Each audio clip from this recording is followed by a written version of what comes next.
បាទសូមជម្រាបសួរបងប្អូនទាំងអស់គ្នា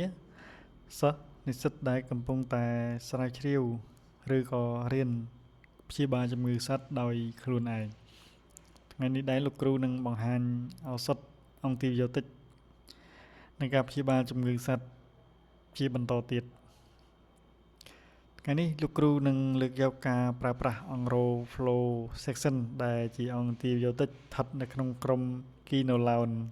ដែលមុននេះគឺលោកគ្រូបង្ហាញអំពីឱសថ Cipro Fluoxetine បាទក៏ស្ថិតនៅក្នុងក្រុម Quinolone ដែរបាទ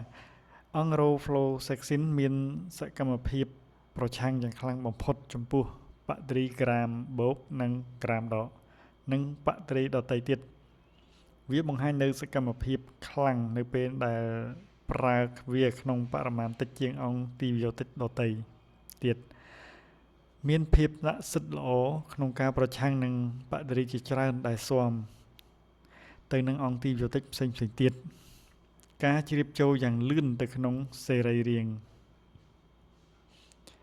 ព្យាបាលជំងឺដូចខាងក្រោម1ព្យាបាលជំងឺដែលបង្កឡើងដោយបាក់តេរីដែលចាញ់នឹងអង្គរ Fluoxetine ទី2គោក្របីជ្រូកជាមពពែដែលរាកបណ្ដាលមកពីជំងឺអូកូលី Salmonella រលាកសួតសាទឹកបាទព្យាបាលជំងឺបាទដូចខាងក្រោមទី3គឺឆ្កែព្យាបាលជំងឺ Colibacillosis បាទរាកមេរោគក្នុងឈាមរលាកបំពង់ខ្យល់រ៉ាំរ៉ៃរលាកសួតទី4ឆ្មារលាកកាពះរលាកស្បែកនិងរបួសផ្សេងៗទី5បាក់សីរលាកផ្លូវដង្ហើមរ៉ាំរ៉ៃ COD ជំងឺរាកនិងរលាកពោះវៀនចំពោះអំពីបរិមាណឬក៏ចំណុះបាទក្នុងការប្រើប្រាស់ឱសថនេះ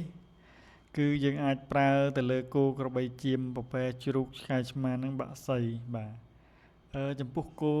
ក្របីជ្រូកចៀមពពែ 1cc 20គីឡូក្រាមបាទដូចខ្ញុំបញ្ជាក់កាលពីមេរៀនមុនអញ្ចឹងក្រុមនេះគឺមានប្រសិទ្ធខ្ពស់មែនទែននៅពេលដែលយើងប្រើក្នុងកម្រិតទាបយើងប្រើអស់ថ្នាំតិចប៉ុន្តែ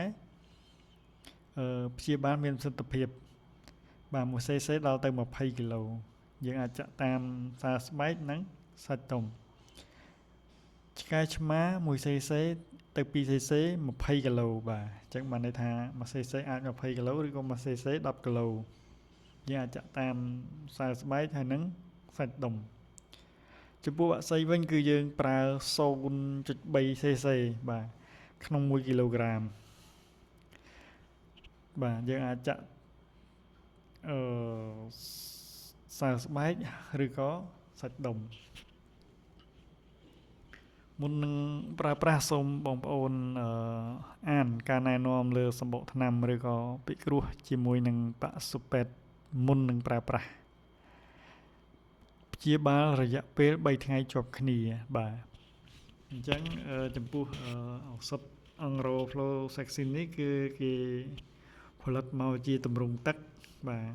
ទឬក៏ជាទម្រង់ម្សៅអញ្ចឹងហើយតកតងទៅនឹងការប្រើប្រាស់នេះគឺ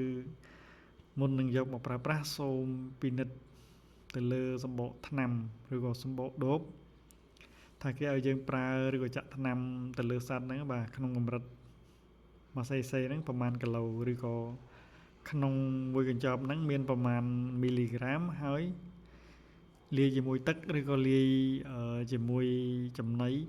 ប្រមាណគីឡូហើយសម្រាប់ទម្ងន់សត្វហ្នឹងប្រមាណគីឡូបាទអញ្ចឹងបើបងប្អូនមានចម្ងល់តាក់ទងទៅនឹងឱសថនេះបាទសូម comment នៅក្នុងក្រោមវីដេអូបាទខ្ញុំនឹងបកស្រាយជូនជាបន្ត